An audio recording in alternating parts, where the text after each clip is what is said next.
Now that brings me to interracial dating, you know what I'm saying? You know, contrary to people believe, I am not an advocate for interracial dating. Particularly not white girl, dating white girls. Man, but your wife German. My wife is from another country. I don't have a white American woman. I don't have a white British woman. Those two are basically the same type of women. And truth be told, almost every white girl I've messed with in my whole life have sort of been culturally black. Now I don't mean to the point where they act like wickets, because I told you I don't like black women to act like that. I don't like hood rats, right? Black or other, you know. So most of the black women I dated were like the college and the bougie type. You know what I'm saying? That's why I know them so well. You know, most of the black women I dated were more like the bougie type. I don't like ghetto, ghetto type chicks, right? It's not my thing. So, but most of the white girls that I've messed with, almost exactly all of them, have been, culturally black. Civilized, but culturally black. You know, I didn't realize the difference till I met a white girl that act like a white girl. A white girl, right? And I remember making the joke that now I realize that everybody always talk about me and dating white girls. I ain't never messed with a white girl in my life till just now. That's the first white girl I've ever messed with, because that's the first white girl I ever messed with that was culturally white. All the rest of them were either neutral or culturally black. And what I mean by neutral is that they were their own people. You know what I'm saying? Like one chick was into Buddhism and stuff. You know, she wasn't culturally white because she was dealing with a Asian type of spiritual philosophy and stuff. You know what I'm saying? I mean, I've met several white women that just wasn't culturally white. You know what I'm saying? They may not have been culturally black either, but they wasn't culturally white. Once I met this white girl that was culturally white, I realized that dealing with white girls is not easy. It hit me right there. I can't see no real brother messing with a white girl. You know what I'm saying? You see a dude with a white girl, a white girl that's culturally white, you're dealing with a dude that now you got a black man that got some suspect ways. You know what I'm saying? Now you might want to check his black card. You know what I'm saying? Because I can't see how he can do that. Because when you're dealing with a white girl that's culturally white, now you got all the fake white history comes in. You know what I'm saying? You got, just all of it. You know what I'm saying? It comes with a whole bag of stuff that you don't get out of the white girls that are culturally black, or out of the Mexican girls that are culturally black, or out of the Asian girls that are culturally black or culturally neutral. Remember, culturally black or culturally neutral. You don't get these things out of these women. But a culturally white woman, you're going to have a problem with it. So I'm not an advocate of interracial dating, because it's not easy. It's not a thing that you really want to do. It's not a thing you should do lightly. Especially you talking about bringing kids into the world, man. This is something that you really, really, really have to think about. So contrary to what people think, that's not the time I'm on. But I am trying to tell black men that they need to break off and free themselves from all chains of psychological slavery that include pro-blackness. Go your own way, man. You're already walking alone. We have no unity. We have no safety in our numbers, because we are not one group. And the whole world knows it, bro. They know it. They know it. They know we are not one group. They know we have no real unity. They hear what we say about each other on these channels. They come to these channels and listen to us tear each other down. They listen to black men tear down black women all day. They listen to black women tear down black men, which they've been doing for 30, 40 years. They know the minds. They know we have no real unity. They listen to all these black men that want to be conservative coons and go to talking about how black crime and this and that, you know what I'm saying? They listen to this stuff. That's why most of these conservative channels are so big. Because they are entertained by us tearing down each other. We have no unity, bro. So why not just go ahead and just declare your own autonomy? Be your own self. Why is that such a threat to pro-blackness and black people? It's not. It's not. Do what's best for you.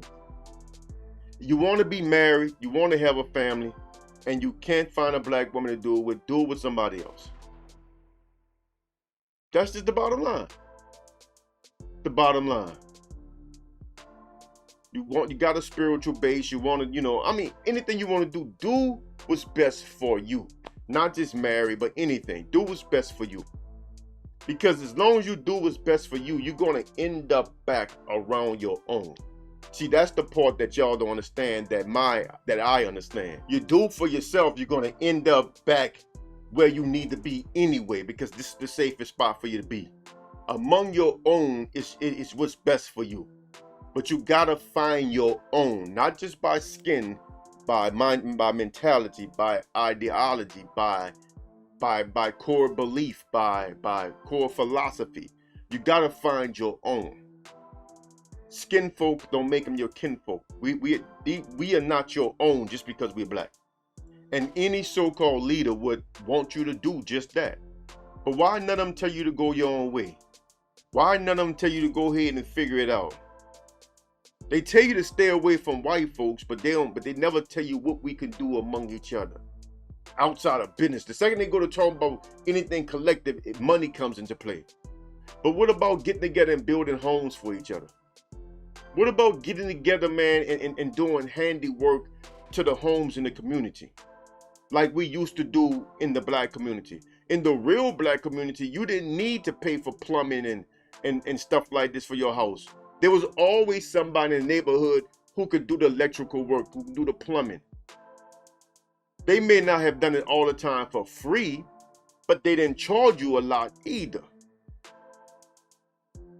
And you got a whole lot of free stuff out of it.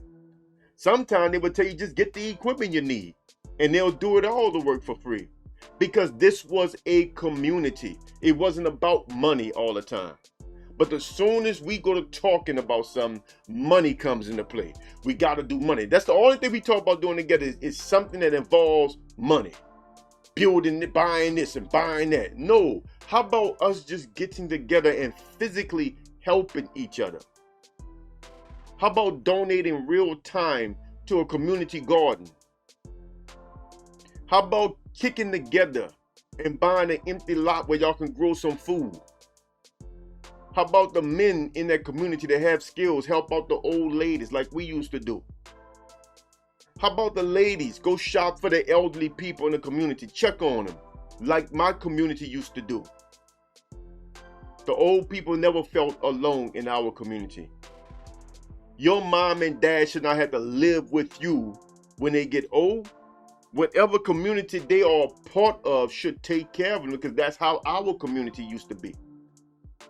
We, the neighborhood, took care of the elderly in our neighborhood. Didn't matter who they was kin to. They were a part of our community. They were part of our neighborhood. We took care of them. She didn't have to call her son who lived on the other side of town or lived in another city or another state or to come do that. No, we were there.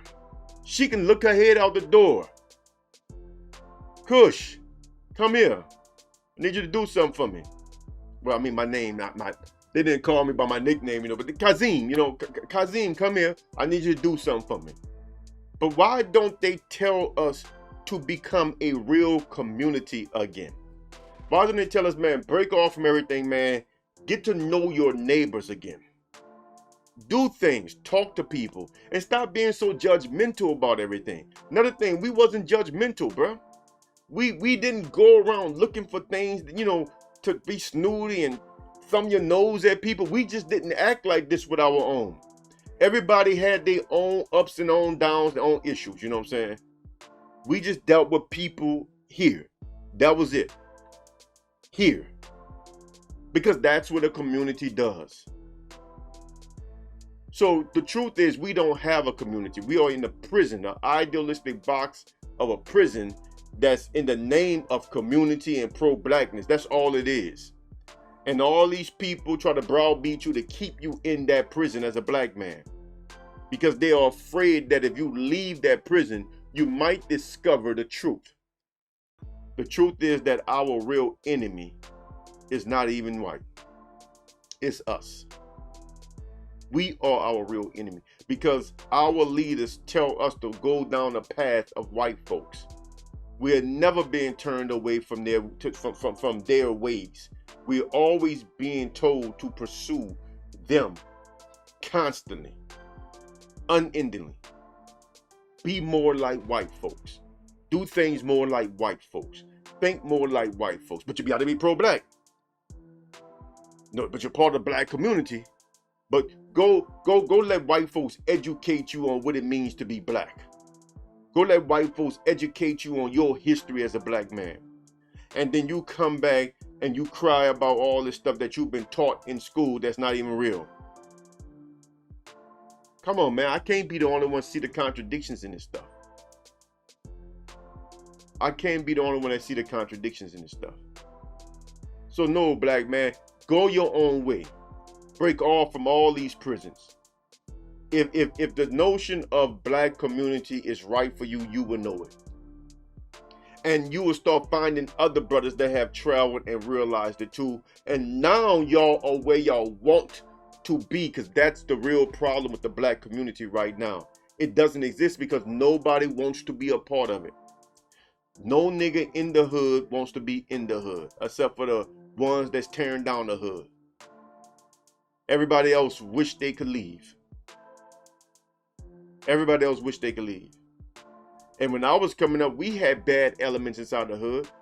But because the way community was, because of elders and all this stuff, elderly people, the bad elements had to respect certain areas. They just wouldn't do certain things in front of that house or in front of that house. They wouldn't do things like that because of the person that lived there.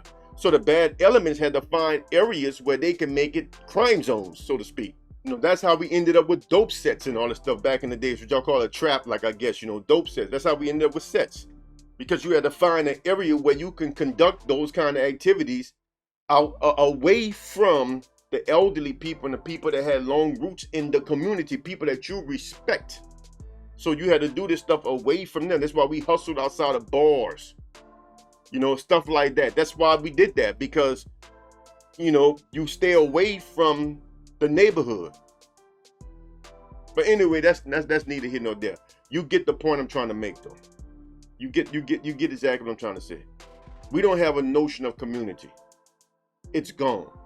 Black men, go your own way. If you will realize where you need to be and why you need to be there. And once you realize that, you're gonna be where you want to be. You're gonna link up with other people that want to link up with you, not because they feel forced to link up with you because you're black. They're gonna link up with you because they want to, because they understand that we want similar things or same things. They understand that we can help each other accomplish each other's goals, that, you know, you can help me accomplish my goal and I can help you accomplish your goal. So now you got a mutual desire to become community. Right now what we have is we being forced to claim black community, to claim pro-blackness. And truth be told, too many of us don't want to do that.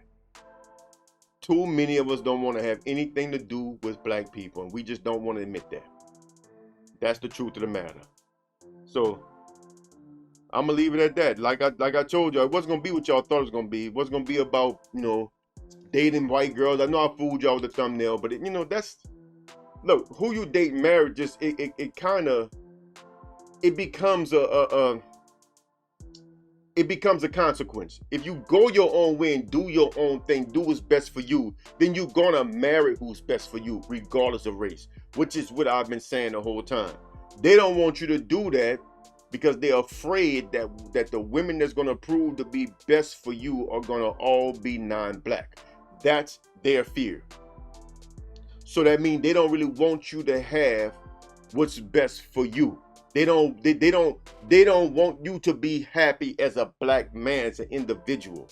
They want you to feel like you need to sacrifice yourself in the name of the black community or pro-blackness. And I'm telling you, don't make that kind of sacrifice. I'm not telling you to go date a white girl. I'm telling you, don't make that kind of sacrifice. I'm not afraid that the best women for you gonna be non-blacks. That's their fear. I'm just saying, go out and find a woman that fit you, and get away from all these judgments on women. That dude calls himself Dr. BOA, the Book of Alpharonomy, you know what I'm saying? This dude just did a thing talking about a real man or something like that, only marry a virgin. I did a video on it already, why you won't marry a virgin these days. Y'all need to check that old video out. Because there's no way you can marry a virgin these days because of the way our legal system is structured. You're talking about human nature. At a certain age, women are going to start having urges to have sex. They're not going to hold that off until they're 28, 29 years old to get married to you.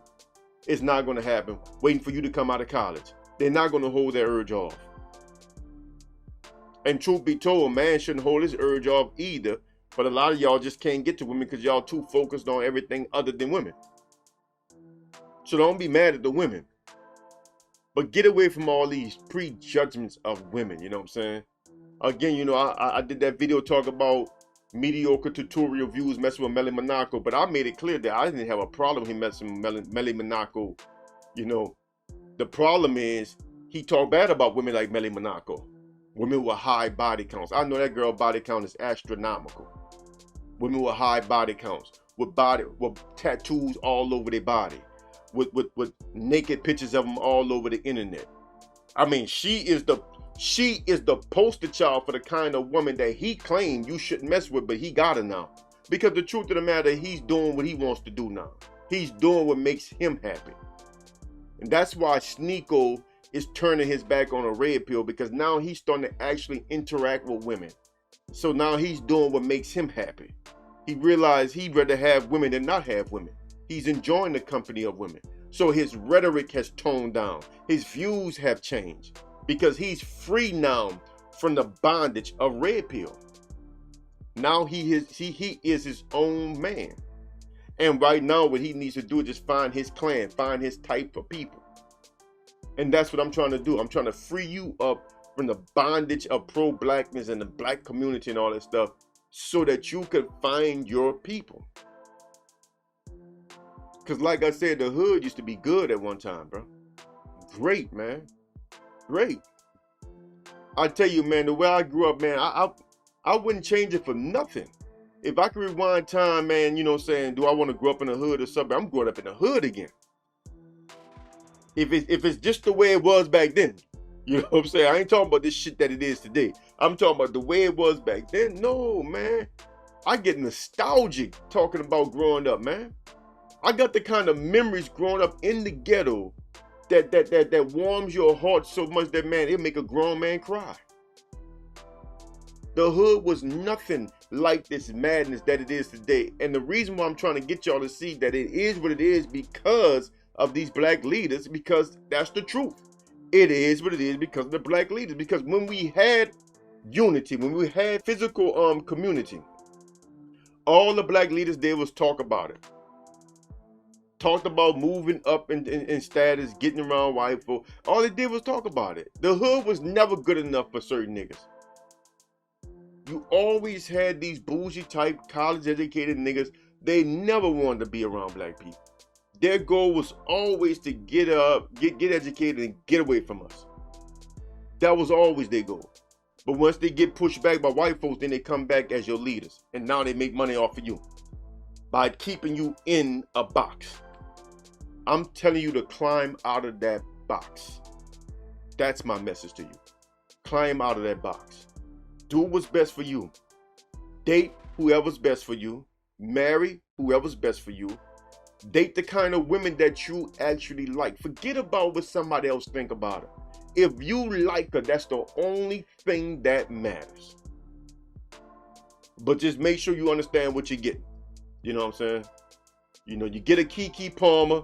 Don't get mad when you see her in the see-through outfit grinding on Usher on stage. Because that's the kind of chick she was already. You knew that.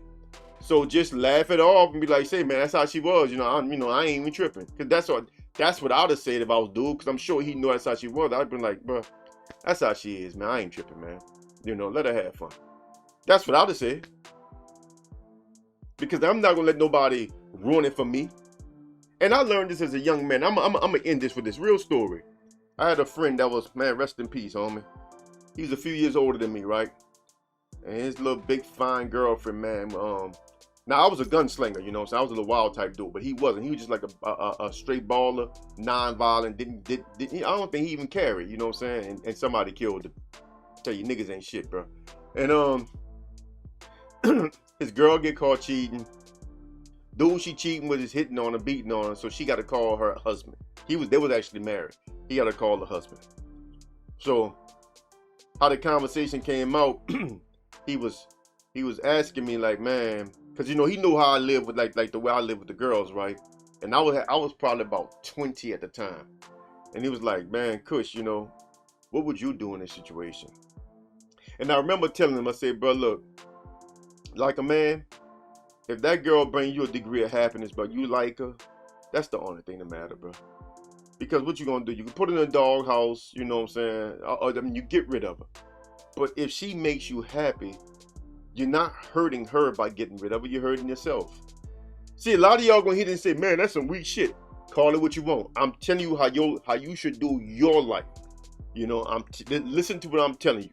I say, bro, you know, if she gives you happiness, man, you should, you know. I told her put her in a doghouse, man. You know what I'm saying, for a week or two, bro. You know what I'm saying. But I mean, but if you get rid of her, how is that gonna hurt? You know, it might hurt her because she think she love you. You know what I'm saying? She just wild, and he wasn't that wild. You know what I'm saying? She had a wild streak, and he didn't. You know, she liked to wear booty shorts and shit. You know what I'm saying? She had it in her, but he wasn't like that. You know what I'm saying? And so I guess he decided to take my advice. You know, he kind of, you know, didn't speak to her for about a week or so. You know, they lived together and stuff. He didn't speak to her for about a week or so, but they stayed together, and they actually stayed married till he got killed. You know, a couple of years later. You know what I'm saying? After that incident. So they was literally together till he died, till death did they part. I'm saying it to say this: you gotta do what you think is best for you. Don't worry about what I would do in any situation. Don't worry about what some stranger online got to say about your relationship. Don't worry about what some stranger got to say about how you let your girl dress or don't dress or whatever. Don't worry about it. If you like looking at women dressed in sexy clothes, then that's something you like. Then you should get you a woman that can wear sexy clothes and put them clothes on her. If you like looking at girls that's dressed up, wrapped up and stuff, you know, sarong type stuff, then you need to get your girl that dressed like that. You know, get what you like. Don't worry about what nobody thinks. Get what you like. Now, you notice the whole time I didn't even mention race. I say get the type of woman you like. Get the woman that's the best fit for you. But for some reason, that advice is radical because you got people in the so-called high positions of so-called black authority and black power and black pride and black community and pro-blackness. They are afraid that if you start looking for a best fit, that best fit woman will not be black. But that's a fear they have. That's their problem. If that's the case, then black women need to step their game up. Because you don't need to date or marry a monster just because she's black. And you don't need to date or marry a white woman just because she's white.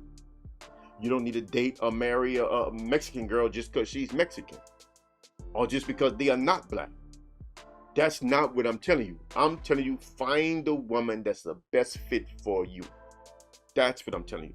And it starts there. That's the first part to freeing yourself up. You free yourself up dating because that's your personal life. You free yourself up there, everything else will follow.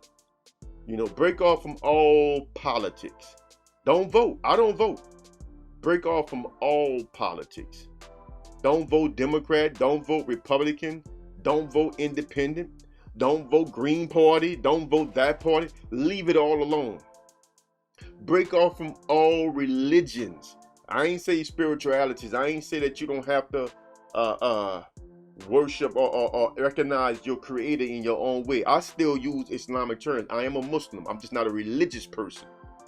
I'm not Sunni, Shiite. I'm not Sufi. I'm not, you know, I don't read the hadiths. You know what I'm saying? I don't read the Sunnahs of the Prophet. And I don't, I'm not a member of the nation. I'm not that kind of Muslim.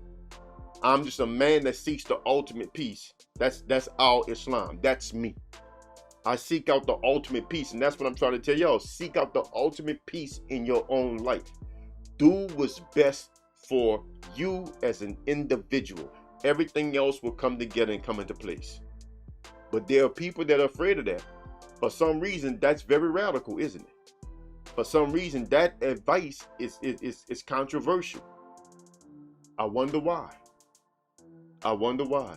Break off from it all. Don't support Black Lives Matter. I didn't support this stuff. Don't protest. Don't picket. Man, we got to come together. We can't come together and make changes. See, the thing is, you're reacting to things. The real change comes in preventing things. And the only way to prevent it is to get with like-minded people and start doing the kinds of things that would take you away from dealing with these people.